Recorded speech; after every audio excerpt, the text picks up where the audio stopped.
Tēnā koutou, tēnā koutou, tēnā koutou katoa. Nau mai, haere mai, welcome to the Early Childhood Seminar Series. We'll begin our time together with karakia. Me inoi tātou. Kia hora te marino, kia whakapapa ponamu te moana. Hei huarahi mā tātou I te rangi nei. Aroha atu, aroha mai, tātou ia tātou katoa. Haumi e, hui e, tae ki e. Thank you for joining us for today's presentation by Laureate Professor Marilyn Fleer from Monash University in Australia. I've been following Marilyn's work on play and learning for many years now, and sharing the ideas with student teachers as well as drawing on them in my own teaching practice. I'm delighted to have Marilyn here with us today to share her research on conceptual play worlds, and I know this session will be both enlightening and inspiring. If any questions arise for you during the presentation that you would like to ask Marilyn, please use the Q&A function at the bottom of your screen, and she will respond to them at the end of her presentation. You can also use the chat function throughout the presentation to connect with each other and the panelists. After the seminar, a recording will be available on our Early Childhood Seminar Series YouTube channel. I will now pass over to Emeritus Professor Helen Hedges to welcome and introduce Laureate Professor Marilyn Fleer. Kia ora, Helen. Kia ora, Justine. Tēnā koutou katoa. It's my pleasure and privilege to welcome and introduce Marilyn Fleer today. Laureate Professor Marilyn Fleer is also Emeritus, Sir John Monash Distinguished Professor at Monash University, Melbourne in Australia. I first met Marilyn some years ago, we won't say when because we don't want to age us, this Emeritus thing, when she was leading an annual early childhood research conference at Monash. And 10 years later, I had the privilege of working alongside her on a funded project addressing quality early childhood education in Vietnam. Amongst many, many other projects, awards, and honorary and professorial positions, Marilyn was a former president of the International Society of Cultural Activity Research, known as ISCA, an organisation that follows and extends the scholarship of Lev Vygotsky and his colleagues, so is possibly the basis of many of the scholarship that you've read in your own work. Marilyn's career in academia began in the world of teaching practice, and I would suggest that she has not forgotten these roots. Her research program has very much cohered around Vygotsky's notion of play as the leading activity of childhood, while simultaneously addressing a proactive role for teachers in play-based teaching and learning interactions. Her publications, contributions, citations, and influence have been and continue to be immense, so it's a real privilege for us to have Marilyn here today. More recently, she initiated and led the development of the Conceptual PlayWorld lab at Monash, where the notion of conceptual play has been widely researched now by staff and postgraduate students in a number of projects. Conceptual play brings together teachers' attention to the use of play alongside attention to children's imagination and learning. So we're delighted that she's accepted our invitation to overview this work and give us some examples. A very warm welcome, Marilyn. Over to you. Well, thank you, Helen, and also thank you, Justine, for organising such a terrific seminar series. So you've seen the title. I can't see anyone, so I'm hoping if somebody could just say, can you actually see me? Is there anyone there to respond? We can see you. Oh, excellent. That's great. So hi, everyone. So it feels really strange just talking to my laptop, but anyway, here I go. So this is the title, as you know, and I want to begin by acknowledging the country that I'm actually webinaring on. It's the Bunurong community, which is also where it extends right through to where the Peninsula campus of Monash is, where I'm an emeritus for as well, as Helen was saying. So I'd like to acknowledge where I am and pay my respects to the lands on which I'm speaking from. I also, so this is kind of the roadmap for today. So we're going to begin by looking at why Conceptual PlayWorlds was developed. So what was the problem that was sitting under it? And that might have some synergies for people who are listening today to this presentation. Whether you are working, whether you're in centres, or if you're in classrooms, or if you're undergrad students, or if you're postgrads, or even if you're academics, because I know there's potentially a broad range of people listening today, but I think primarily I'm talking to teachers. So in the chat, please say if you are. That'd be great to find out. And so we're going to look at why, then we're going to look at how, and then I thought I'd walk you through one example of Conceptual PlayWorld as we use it as an intervention, but it's also a planning model that is used by the teachers that we've worked with. And then I'm going to give a little bit of a theoretical analysis around and Helen mentioned conceptual play in relation to conceptual play. So one of the practice examples will cover that. And then I'll draw it all together at the end and share some resources with you, which you may find helpful. And they're all freely available at our Conceptual Play Lab. So that's the roadmap for today. So we're going to begin with why. Why did Conceptual PlayWorlds come about? What was the problem that we were looking at?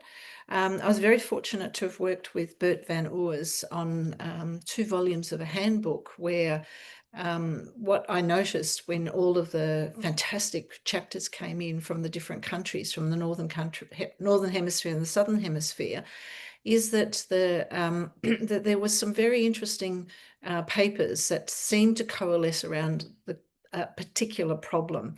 And that was, how do we bring more learning into play-based environments?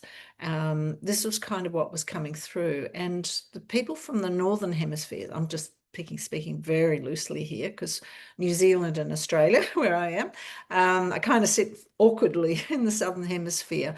But primarily people were writing about, they were very worried about the push-down curriculum, because governments, as a result of recognising early childhood, finally, and investing in early childhood, finally, that then, of course, the uptake of it was that governments then started to demand more cognitive outcomes, despite the fact that it was play that primarily was the huge driver of the kind of outcomes that everyone was super excited by. And of course, I don't need to go over any of that for you, because I know you all know it very well. But it's also to say that in this handbook, we noticed also that from the southern hemisphere, there were many countries, not all countries obviously, but many countries that had very formal programs, but they still were worried about this problem of how to bring concepts into play. And governments in these contexts were creating beautiful documents, like in China, the guidelines for early childhood curriculum and for teachers is very much geared to having a more playful environment because of the desire to have more creative and imaginative citizens. So these were kind of the big things that were happening in my life and around through the handbook, that I saw this problem. And it's been a problem for many years for me to look at this, because I always worry that you know, we'll be given training kits. I don't know what's happening in New Zealand at the moment, but Australia's got some really weird things happening in terms of what governments think is quality education. But anyway, that's for another day. But this problem of learning in play has always been fundamental. And I think part of the problem is that it's kind of positioned as a binary. We have play and we have learning, and we have rhetoric around play-based learning.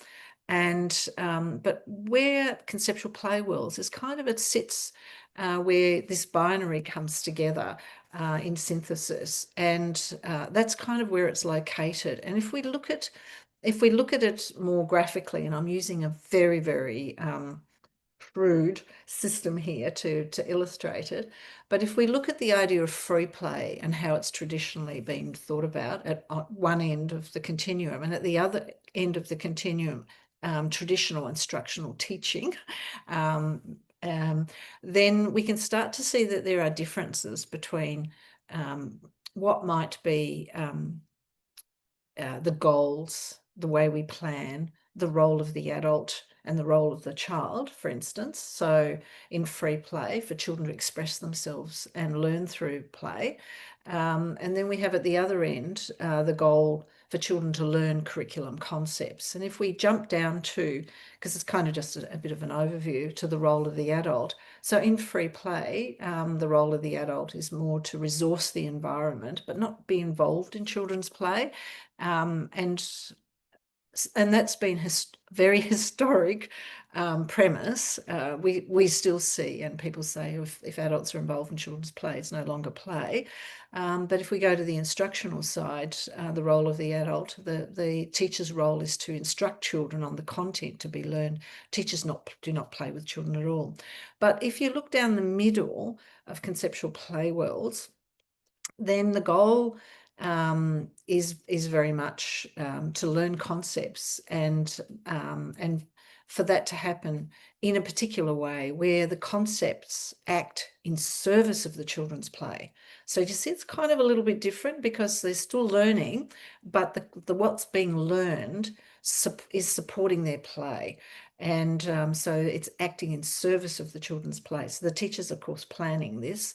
And that's what I'm going to share with you in a little more detail in a moment. And the other bit that's a little different too is the role of the adult, where the role of the adult is to move from the real relations with the children as a teacher into play relations. And I'll talk a little bit about some of that further into the presentation. So this kind of, it kind of gives you a sort of like a middle ground, if you like, but it's really a synthesis of these two things together. And there's, of course, other aspects of this where, you know, how we define it, how we think about play development, because we often don't think about play development. So we might, and, you know, it's still in the literature, still in the practices of play is biologically determined. So we've got Mildred Parton's stages of play still alive and well. When you hear people talking about what model of play practice they might be using. And of course, if you go to the traditional instructional teaching end and think about play, well, there's no conception of planning for play development of any kind, usually in the more formal schooling. But in conceptual play worlds, it sort of sits in the middle again, where play is a cultural activity, as Bert van Oors reminds us, and that there are rules and roles and taken from society and values, and that we see these come out in children's activity and their actions and their play actions. And so play develops and becomes richer over time. And we know Vygotsky's written about how play changes. So you can see, of course, the view of play in a conceptual play world is very Vygotskian. So anyway, they're just little highlights, and I can talk more about those later. So again, the problem of learning in play was what was really foundational, and conceptual play worlds gives a nice way to think about planning for children's play and learning. So that was the why. Now we're going to look at the how. How does it actually look? How was it developed, I should say? And so particularly for the researchers, Helen's alluded to this already. In the Conceptual Play Lab, we were very fortunate to have had a lot of research that we could take further. So we worked very much in relation to infants, toddlers and preschoolers, so looking at play from the perspective of the children and the educators working with the children. We also did research in relation to families, and of course you can see the word STEM all the way through, because we had a big ARC grant that paid for this. And then and finally we worked together with teachers to actually test out through an educational experiment, to test out the model of play, the conceptual play world model of play that had been built over an extended period of time. And this is just a quick table to say kind of research has sat there. So in the first column, it's all the grants from the Australian Research Council, and then in the final column, the kind of impact, if you like, that's come out of the research. The middle bit just explains the title of the research, but it's that last bottom one that I wanted to link back to, which is that we really looked at, because we built the model, we'd learned, as Helen mentioned, conceptual play, and then we started to look more closely, because that was quite naturalistic research. So we went in and we looked and we found different practices, of course, and then we learned from that foundational research, and then we started to test out ideas in different places, like with digital play. And then a little further on, we really wanted to look at this intervention model using an educational experiment. And an educational experiment is essentially just a beautiful partnership between researchers and teachers, where together we have a theoretical problem. The theoretical problem has always been, how do we bring more concepts into children's play in ways that's authentic for children and meaningful for them. So in other words, it drives their play activity and enriches their play, and that their play develops. And we wanted to also we wanted to test out the conceptual play world in a range of different places, so preschools, playgroups, family daycare, and so on, and in different rural and remote communities, and in the city, and so on, and in diverse family settings. So that was our 5-year research that we did, but it was always done as an educational experiment. So we had a theoretical problem, as well as the researching together, the researchers and the teachers, in relation to what does this mean for practice, and is the model enabling good quality educational experiences for children, but at the same time, is it also enriching and motivating teachers? And because we were looking at STEM concepts primarily, but we know from working with many people now that it's being used for a range of different concepts, such as executive functions, some persons using it for pain management, it's been used for well-being, it's been used for literacy. So, people have used the model in different ways, and that's kind of really exciting to see, because it's research that's come from and with teachers. So instead of it being a training package that gets delivered and tested, this has been, as you can see here, it's been built over time. Now, if you want to access any of the resources, you can just easily, they're all free, they're all working papers, and they will tell you where, for those of you who have access to the library, you can always go to the final published source. So sometimes the titles might be a bit different, because the working papers are always the first version of a paper before they're peer reviewed. But we only have those that have been published up on the website. So hopefully I've spoken long enough now that if you're interested, you've put your phone to the device and having a look at have the link there. But Justine might be able to send something out later if that was useful. So we've looked at the why, we've looked at the how it was developed, and now we're going to look at the 5 characteristics of the planning model, which is essentially the intervention that we tested out together with teachers. And what we're going to do is we're going to look at the preschool age children to begin with. And so we have a short video so you can see what it looks like in practice. And what we have here is essentially the characteristics of the model shown on the screen down the bottom. So you can see the practice and know it's characteristic 1, 2, 3, 4, and 5. And it's kind of presented as a narrative but with the characteristics of the planning framework underneath. And then I'm going to talk about that a little bit more later.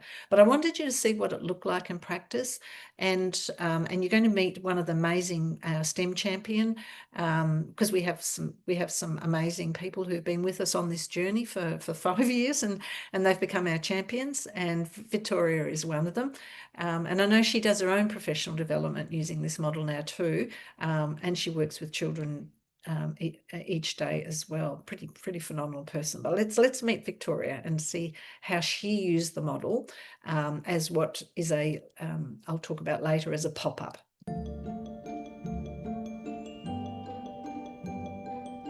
The Magic Hat. We did a pop-up PlayWorld based on Mem Fox's book, The Magic Hat. They will pick it up every single day. And I think it's the musicality to it, the kind of sing-song rhyme to it as well. They love that. We had 2 play spaces. So we had the outdoor space. Magic Hat Town was about transforming into the animals and using our imagination to become those animals. We have a strong focus on learning Kaurna language in Gowrie, South Australia. So we have our wonderful Uncle Tamaru, who teaches us language. So the bilingual program here for me is I share Kaurna culture and Kaurna language. It's a living culture and a living language. What's a waddly? It's a house, isn't it? So we used the word waddly, which is the Kaurna word for shelter. We will often say, let's head out to the waddly. There's a nice space to connect to our country. And then when we came back in, we had another space, a design studio set up with all the resources available, with fabric patterns and fabric to design a hat. So we read the book, then we came outside, we went through the bubble door, which is our magic entry and exit point. We're waiting for the bubbles. They loved the bubbles, and because they find that quite magical anyway, like how are bubbles made, how do they stay like that? And so I think they really enjoyed the idea of going through something. We came up with the idea that we were going to look at mathematical concepts with our integrated kindergarten age group. So we were looking at cones, we were looking at how a cone is made, what is a cone. The letter said that I've lost my magic hat, can you help me? I need you to create a new one, but not just any old hat, it has to be magical. I sat down with them and we spoke about how we can maybe roll the paper to make it into a cone shape, but then how are we going to secure it? So we had the sticky tape there, and it was about allowing them to be part of that process, but also taking that role of above and really helping them design that with them. I'm always in the play, sometimes too much. Oh my gosh, I can feel myself turning into an emu. It's very useful in the play world as well, because you can have them next to you, the primordial we, when the child is trying to enter the play but doesn't know how to. It's really kind of freeing to be a character, because you can really get into it and be with the children in that imaginary space. So you've met Victoria now, and sorry, wrong button. There we go. And so now what we're going to do is have a look at the different characteristics that were on the screen that you saw for how Victoria was enabling her practice. And we have 5, as I mentioned, 5 planning characteristics. We've actually have a little booklet that I think is on our website, which goes through all the characteristics as well. And these on the screen now, you can see what's in the booklet. But the first one is selecting a dramatic story. So in this case, Victoria was looking at the magic hat. And even though she was wanting to explore mathematical concepts with the children using the storybook, you can see it's not a mathematical book. It just happens to be a beautiful dramatic book. And it's very important in this model that you have a really wonderful storybook. It doesn't have to look anything like the concept that you're wanting, curriculum concept that you're wanting to plan to focus on in your conceptual play world. But it's a dramatic story because you can go on adventures, and there's lots of drama, and children are emotionally connected with it, and so is the teacher. So it's very important is choosing a really nice book. I've had situations where people, and I'll give you an example, where people have chosen books that are focused on the concept, but there's no drama, there's no narrative, there's nothing interesting about it. It's kind of like, that's the concept, so you can't do anything with it. It becomes more like an instructional model of teaching, as opposed to actually having an imaginary, creative scenario in which you'll see children begin to kind of jump into the book. So that's the second characteristic, where the teachers plan in this model, they plan what will be the imaginary space. And as you saw with Victoria, she used part of the outdoor area and she transformed that in relation to a shelter in consultation with her colleague. And so planning a really creative and imaginary space is really important, because that's the place where the children actually literally jump into the storybook and become the characters along with the teacher. So that's very important, but it doesn't require a lot of resources. It's just all in your imagination. The third characteristic is actually some sort of routine, planning a routine where you collectively enter and you collectively exit that imaginary space. And this is very in keeping with what we know from a whole lot of literature from fairy tales, where when children are emotionally connected with a fairy tale, they are literally entering into that imaginary situation. Like there's usually some sort of bridge or way into it. So we've, as part of what we do, and you saw Victoria, she used bubbles, but we've had people use a door frame. So once you walk through the door, you're in this amazing place. Other people who've worked on PlayWorlds more generically, as opposed to the learning part, which is what we're exploring here in a conceptual PlayWorld, but just general PlayWorlds from Gunilla Lindquist and Pentti Hakkarainen and various others, where they're more into the aesthetics and the narrative of the play. That was their research focus. What those people, so for instance, Pentti, he used the witch in the wardrobe and just used the door frame, so that when the children went through the door frame, they were going into the cupboard, and then they were out in the snow entering that magical world, and then they would all come back through the same door, so they were back in reality. We've had many things. We've had time machines, going back in time to Robin Hood, where where the children have just gone on to one of the play structures, and then they've done the countdown, 5, 4, 3, 2, 1, whoosh, and then they all pretend they're going back in time. They make all these whooshing noises, and then they go off the play structure, and then they are in the Sherwood Forest. So it's planning what would be the entry and exit in, and it's very important for all of the children to go into the imaginary world together. And it's super useful for children who have difficulty entering play, because they're all doing it together. They don't have to work out how they can enter into play that's already going on. They're actually there together, and they take on a character to be inside the imaginary situation. Then the fourth one is, and this one's really important, and this is what distinguishes conceptual playworlds from playworlds more generically, is that there is a play problem that has to be solved. And so something happens, and you saw with Victoria, she had a letter had been delivered that had come out of the book.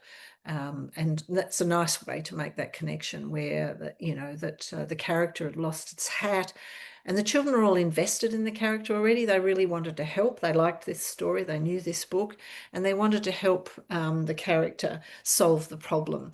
And so, and that meant making a hat as part of the practices that the children did. So you can see there's the reality part, but the reality part is all driven from the imaginary situation, because the play problem, the children want to help, And this is slightly different to a general inquiry that you might see in schools. We did a Conceptual PlayWorld educational experiment with teachers in year 5 and 6. So the children were sort of around 11 years of age. And when we did that, we weren't quite sure whether they wanted to play because, you know, they're in school and suddenly they're playing. But what we learned from that research was that the teacher said, he said that the play problem that the children were encountering in a conceptual play world was for them, whilst when he was doing general inquiry-based learning, he said he felt that was more for the teacher. Children were doing it for to keep the teacher, you know, doing it because the teacher asked them to. And whilst they, you know, they're excited, there's not that there's anything wrong with it, but the emphasis, he said, was very different. In the play, the concept has to serve the children's play. So they're motivated to learn the concept so that the play can continue because they want to solve whatever and they want to help the characters. So it fits very nicely with, of course, you know, Vygotsky's notion of play as the leading activity of the young child. And so here was the letter that I was just mentioning that fell out of the book. And then the final characteristic, the fifth one, is actually the kind of role that the teacher takes. So first of all, of course, the teacher is in a play role rather than a teacher role. And this changes the dynamics. And people often say to me, but, you know, how do you manage the group? You know, if you're there with the children at the same level. Well, we've had I'll give you one little example. The example that I gave earlier of the Sherwood Forest, the children going into Sherwood Forest in Robin Hood, the person that was helping the teachers make, because they had a drawbridge and that was really just a rope and a pulley system, had left a knife out in the environment, and the children found it. And so of course, everyone was in character. So the teacher, she just used her character, and I can't remember exactly what character she was, but she used her characters to say, oh, it's Sherwood Forest. There's lots of dangerous things around. Has anybody seen something really dangerous? And I say, yes, we've seen this knife. And she said, oh, what should we do with it? And so together they solve the problem of removing the knife and putting it away safely. So it's not that the teacher has to jump back into teacher role and go, oh, stop everyone, there's a knife, we got to deal with it. You can actually use the character that you're in to actually work on the problem that's arisen. So that's the 5 characteristics, but this was the 5 characteristics explained in a linear way. They are actually quite iterative. So they you do this you plan it, but when you actually implement it, it's much more dynamic, and play problems can arise. Children can introduce play problems, different imaginary situations, different characters than from the book. You know, that the witch has cousins from another country who come to visit, and, you know, they all want hats. So you expand the story and the problem continues. So that's just to say that it is a process that is iterative, and it just can become a pop-up like Victoria did, a very simple one, or it can be very complex, and like with Robin Hood, where they went on many adventures back. So every time they read a chapter from the chapter book, they went back into the imaginary world, and then there was, you know, another problem that they were trying to solve, like meeting the castle engineer to work out how to get the drawbridge up to get, because there was another problem that there was a dragon, because children introduced characters like a dragon, and suddenly there was a dragon that needed help, and so on. Sometimes somebody would come from that period dressed up and visit the children in the classroom. So go through the time machine and then visit them in the classroom and ask for more help. So there are all these many ways that can become more complex. The play world becomes much more complex. So that's gives you a little sense of the why, the how, and an overview with the 5 planning characteristics. So what I want to do now is go a little bit deeper, and I want to, I think I've got plenty of time still. I just want to walk you through with some analysis around play and learning in a conceptual play world to really, and I've chosen to use infants and toddlers. And even if you're not working with infants and toddlers, you'll see that the book and the play problem and the concept are equally relevant for preschool or even school. But again, we did this as an intervention, working with Kerry. We're going to meet Kerry in a moment. This is a slightly longer clip. And mostly I've chosen it to give you a longer version of this because people will say infants and toddlers, or toddlers in particular, this is mostly toddlers, don't engage in imaginary play because they have a biological view, you know, that they think that you provide the materials and they have push and pull objects, or they suck their fingers, and so therefore the job of the educator is to provide the materials. We, in our research, when we worked with Kerry as part of an educational experiment, we totally debunked these. These children were very much in imaginary situations when it's made available to them. And also were becoming very oriented to the STEM concepts. And the STEM concept that we chose was the ecosystem. You're probably thinking, how do toddlers explore that? But I'll share it with you. But let's, and I'll do that as part of the analysis, just to show you how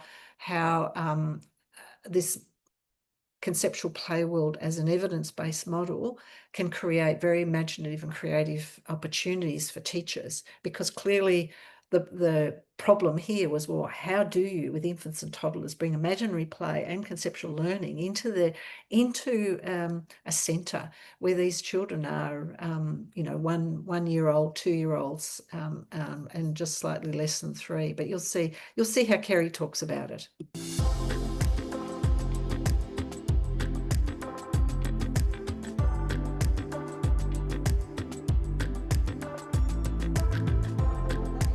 The book, The Marching Ants, it has a beautiful rhythm, I think, to it. And it also has a lovely emotion through it too. And there are lots of things you could pull out of the book, not just the STEM ideas. They were very determined and very brave. It is quite a long book in a way, but I also think the babies have enjoyed it. The books are easy enough for you to change and just take little bits away if you need to. The book has become, for one of the babies, a real focal point, where before he sort of wasn't really interested in books, so I found that really interesting. So we have a story area, and it's where we read our stories, and the children know that, so it's a really good thing. If we talk about stories, they know to go there. And then as we were reading the story, we realised that it was a good place to come back to, and so it was the colony. Shall we take the baskets of food back to the colony to feed the babies? I suppose each time we do it, we think of another little idea to sort of deepen it or extend it or show what's happening. So, it was a story corner the first time I did it, became the colony, and then we added the ants at the end to show the children bringing the food back to the colony. And so it just deepens it each time. I think the entry and the exit comes once you've read the story a little bit. You don't always know which element captures them. You can come up with an idea, but it really has to sort of almost come from the babies themselves. And they really were into the marching. Ants go marching one by one, hurrah, hurrah. So that made the marching a starting point, and then we can take it anywhere. And to sort of end marching back seemed to be a great thing that they loved. As we were reading the story, we realised that the children were curious about the things the ants had, and so one of the ideas was us to look at food, the water, the tools and the map. We do a lot of pretend cooking in our home corner area, and we eat food every day and talk about it and learn about it in our meal times. So the food thing seemed to be a really tangible concept that the babies already understand, and that we would, as the grown-up people, get food for babies. So the baby ants interested them. Come and collect the food. Oh, here's some apple apples for the ants to eat. Michelle and I, we plotted out where we would march and at what time we would get the phone call, because then it would allow the children to not be too distracted or not get lost in the timing and give them something to do. Yes, Your Majesty. Yeah, sure. Yeah, we are just on the way of our marching. And the phone call just pulled the children together with the marching. And of course, you know, the queen ant, that's like the mum, is ringing, you know, for us to get some food for the babies. If you take it out of the ant world, that idea of the mum wanting food for a baby, they understand things like that. They used their imagination, they pretended to eat the food and share the food, and it was really lovely to see how deep the imagination went with our young babies. I'm never going to be the queen ant in my real life, but I get to be one anytime I do a play world. And the children see you're swept along with the magic of it. They'll come with you, and babies drift off, but they come back into it because they can see that I'm having fun, I'm enjoying it. Hello, Queen Ant. We went and got lots of food for you. So you just take on that character and talk to another person in the imaginary world that you're in. They really respond to you if you're the person alongside them. Can you give some food to the ants? Yeah. I saw this quote many years ago: take the hand they offer you to step back into the wonderful world of childhood, because we're all so busy being adults that we forget how fun it is just to pretend that you're an ant marching somewhere. Can you put some leaves in there for the ants? Yeah. The kids aren't judging you. They love it. They absolutely love the fact that you're right there with them. So we've met Kerry, and so let's have a quick overview of what was actually going on. And I wanted to focus on that fourth characteristic more. What is the play problem? What is the curriculum concept? So that you can get a feel for the type of planning that Kerry and Michelle did.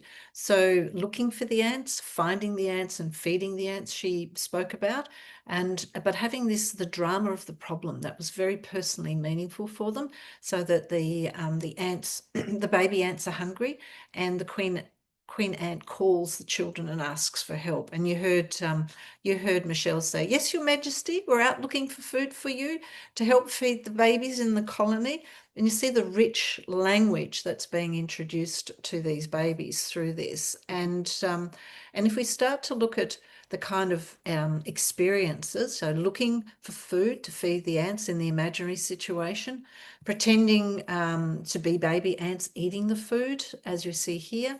And so this constant expansion of the content. And you also heard Kerry talk about how the imaginary space started out as a book, the book area where they always read, but then it became the ant colony over time. So not only was the language being developed, but the imaginary situation was also deepening, in the sense of what was a particular space was being imagined as something else. And if we start to look at all of these things, eating like ants, looking at pretend food, feeding the ants, so part of what's important, of course, is finding real ants, the habit. So you start to see food source, you start to see the habitat when they're out looking for ants, but you also see that you've got, you would have seen that the children had these pipe cleaner models of the ant. And it was really interesting. Part of the educational experiment was actually discussing, from Kerry's perspective, where she said, we have to be so careful about what we give such young children, because they could swallow, small things, and we have to have all big props. So she had a lot of trouble finding the props she needed. But then she realized that when the children knew that the pipe cleaner ants were part of the imaginary world, they didn't try to eat or poke the pipe cleaner sticks up their nose or do it in their ears or anything like that at all. They actually use them, and they discussed, because they discussed the different features. So therefore the structure of the organism. And if we start to look at structure of the organism that was being experienced through these props, looking for the ants, the habitat, and they're looking for what food, and they fed the ants as well, then we can start to see there is this concept of a very rudimentary ecosystem that is being experienced and being made available to the children. And this is not formal teaching, but this is actually about coalescing all sorts of experiences around a very deep and meaningful concept of an ecosystem, a very rudimentary one of structure of the organism, habitat and food source. And if you like, it's kind of like it's the cell, like the cell in your body contains all of the genetic matter that drives your whole system.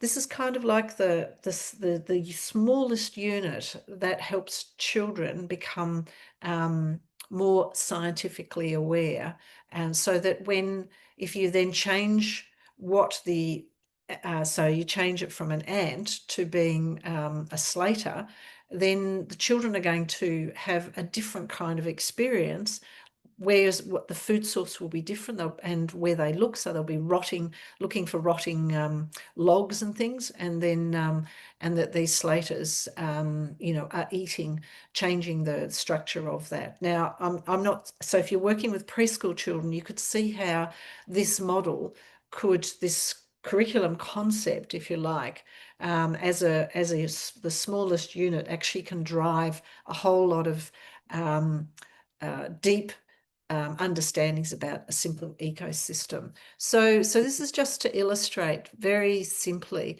that what's happening is children are building a relationship through their experiences with the essence of the concept. And of course, it's enriching their imagination, because they are imagining these ants in the colony as well. So they're not just looking at real ants, but they're also revisiting it. And the revisiting in the imaginary world is very, very powerful, because it is kind of like the beginnings of the first rudimentary theoretical model that these infants and toddlers are working with, because they're going from the real world to the imaginary world as part of this process. And so they have the opportunity to do this. So when we think about these motivating conditions and solving the problem of learning in play, what has come from this work, so this is the sort of theoretical analysis, is that when we bring play and learning together into a conceptual play world, we see that the model helps resource the play of the children. So that's at the top here. The imaginary play actions of the children is critical, because it gives them a way of being one step removed from the real world. So they're working with a theoretical model just through their imagination. So it's laying a very powerful foundation, but at the same time, it's also building children's capacity to work imaginatively. And then on the right-hand side, you've got these dramatic and creative play problems that are designed. And this is a very dynamic model to support imaginary play and creativity within a conceptual play world. So this is kind of the theoretical thinking that sits under this deep learning of the concept. So we've finished our theoretical analysis. We've looked at an overview of the practices, which has been the intervention as an educational experiment, which is the collaboration between teachers and researchers. We've looked at what that looks like through video, and we've also now know why this was so important all those years ago, many, many years ago, to look at this problem of play and learning, particularly because we don't want a push-down curriculum that is geared to just the abstractions. What we want rich experiences where children are highly motivated and have play problems that drive them to want to learn the concepts. So it brings Conceptual PlayWorld creates those conditions for play and learning in that way. And just to conclude, there is the booklet with planning resources. There is an app which has videos on it that you can download from our website very easily. And there's the YouTube channel with lots and lots of examples of the videos like the one I've shared with you.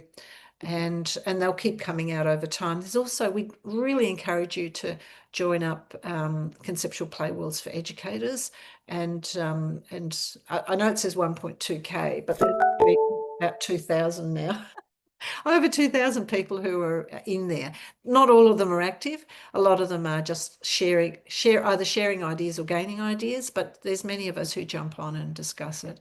So that takes me to the end of my presentation, and I'll stop sharing now, and I'm back with the team. Kia ora, Marilyn. Thank you so much. I think the act of selecting a book to read is one that is very familiar to teachers, but what you've offered is so much more in a way to enrich that experience with this idea of conceptual play and conceptual play world. So, thank you very much for that.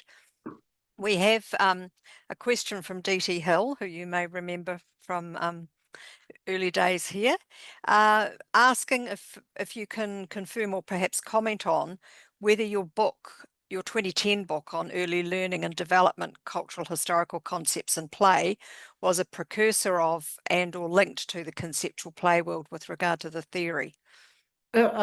Fantastic question. Thank you. Yes, of course it was. It was like coalescing around a whole lot of naturalistic research that I'd found, and I was just starting to I was using slow motion. It was kind of that, if you remember the screen with all the grants, it was kind of like a third of the way in when I started to work on that, because it made me realize, first of all, from the naturalistic research, the conceptual play was important, but then the digital space was really, I was quite curious about that, because using slow motion meant that teachers and children could really explore concepts in a new way. And that got me thinking about digital play, and then we obviously did more research. So that book is kind of like a stepping stone. I have a book contract. Actually, Glikeria Fragiadaki and myself, we have a book series that will come out. Yes. At some stage, which is on Conceptual PlayWorld. So it'll have the theory, it'll have the practices, it'll have everything in it, but it can't come out until I write the first book. So Indeed. I know. So I've been a little bit stalled. But this year I'm back into it, and I've written the two hardest chapters for that book, and so we're hoping, and that will be kind of like pulling it all together. So it'll be taking that original book, but going just that much further, because we have so much more evidence in relation to how the model works. And it is really, I mean, I feel so pleased and so proud that we have in early childhood a model that comes from really robust, long-standing research in practice with practitioners, rather than being done to us as a field or from outside. It's come from within the field to address the kind of problems we're dealing with, Yes. curriculum problems we deal with. How do you bring concepts into play? It sounds so simple, but it's actually really complex. Yes. To have an evidence-based model really helps it. So I hope that answered the question, Helen. Yes, I'm sure it has. And I just in that line too, I wondered if you would just like to take a moment to comment on having selected a book and making sure it's a really enriching book and has the potential for imagination. What is it that teachers need to think about then to choose and use a central concept in relation to the book? That's a great idea. So a great question, I mean. The critical thing is that you take your curriculum, and then you decide, as a teacher always, well, what is it? What's the goal of what I'm doing? And what are the concepts? So what's the mathematical concept? What's the social and emotional concept? Well, what is the specific concept that you want to explore? And then from that, then you say, okay, what is a really rich, dramatic book that can help the children go on an adventure? So it can be anything, like the Robin Hood one, which and the concept that they were exploring was force, believe it or not. So in Robin Hood, they decided they wanted to explore the concept of force because children are always riding their trikes and their bikes and they're trying to get through all mud and sand and smooth surfaces. So they're always experiencing force. They feel the wind on their face, they see trees moving around. So what's this magic stuff that you can't really see that's actually doing things in a child's world? So of course the concept of force is a very simple one, especially if you just work on push and pull, so it's thinking through, like I did with the ecosystem, it's kind of thinking through what's the essence that matters, and that requires quite a bit of thinking, but sometimes the curriculum will give you that as well. Mathematics concepts are probably the easiest in a way. I know people think, oh, well, maths, but mathematical concepts are the easiest because they're already out there. Somebody's already worked through them all. Science concepts like light, force, things that children experience every day, that once they have a bit more of an understanding of, they can think about their world in a whole new way. They kind of put on new lenses because they now understand, that light isn't something magical. It's just, it goes in a straight line. It can bounce. It can be absorbed. It can be refracted and do a beautiful rainbow.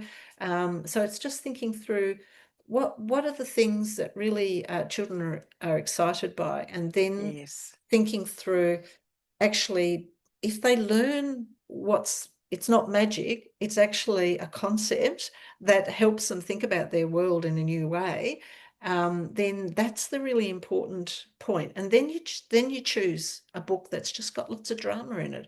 And then the tricky bit, to answer your question really deeply, the tricky bit is in saying, okay, what is the authentic play problem that's going to be meaningful for those children? So that's probably the once you've worked out what the concept is and you've got a beautiful book, then what's the letter that'll fall out, or the phone call that they get from the character from the book asking for help? And in the first instance, when you get nervous about it, you can see straight away whether something works or not, because the children will just go, I'm not really interested in that, and they won't engage. So you might say, I've got this adventure and we're all going to go off into this play world and we're going to do this. And then they'll go, no, we're not going to do that. They just drift off. So what we found is that that you can just change it quickly, because you can just the phone can ring again and just say, oh, take two. Oh, the Queen Ant's mother is on the phone and the Queen Ant's mother has said blah blah blah blah, and then it can go in different directions. So but it's trying to think through what is authentic for those children, that will really, and that they want to help the character, because once you read the story a few times to children, they really love the characters. They already are, in a way, in that imaginary world of that book. And then if a letter falls out from one of the characters, isn't that rather magical? The characters actually said, I need help, all the lights have been switched off and I can't, and it's dark and I need some help. Does anyone know how to make a torch? Yes, And yes. so You've described lovely examples of and we saw examples on the videos too, of the way teachers really invited children into that situation and then captured their imagination. So yes, it's been really lovely. Thank you. I think we're almost out of time, so we'll just stop questions at that point. But just wanted to thank you so much for inspiring the people who have attended today, and I'm absolutely sure you're going to get lots of clicks on those YouTube sites and the PlayLab site as a result of this. And thank you for having that available, because that's a way that people can not only rewatch this presentation, but engage further in the ideas and think about how to apply it to their own situations. And after all, that's the goal that we want. So thank you so much, and I'll hand back to Justine, who's popped up to close the seminar. Kia ora, Helen, and thank you, Marilyn, for your presentation today. Your presentation is a really timely reminder that when we may be feeling a bit overwhelmed by what Linda Mitchell has called a convergence of crises in the early childhood sector, that there is still fun and play and rich learning and excellent teaching happening. And we hope that this seminar is going to be a reminder and a provocation for those who work with children about the value and possibilities of engaging deeply in play. So ngā mihi nui ki a koe, Marilyn. Thank you so, so much. We're very appreciative of your time and your sharing of your research experience and wisdom, and of course, all of those wonderful resources, which I have popped links to in the chat. So if anybody's interested, grab those links now. Otherwise, you can easily find them online for yourself. To our Early Childhood Seminar Series audience, if you wish to share or revisit this presentation, please check out our Early Childhood Seminar Series YouTube channel. The recording of the seminar will be available in a couple of days, and we look forward to seeing you all back for our next seminar in September. So keep an eye on your inbox for the flyer and registration information. Thank you again for joining us today, and we'll close with karakia. Me inoi tātou. Kia tau te rangi Māori o te rangi e tu iho nei, o papatuanuku i tākoto nei, o te tai au i awhi nei. Kei runga i a tātou, tihei mauri ora. May the peace of the sky above, of the earth below, of the all-embracing universe rest upon us all. Behold, it is life. Take good care, everyone. Ka kite anō. Bye, everyone.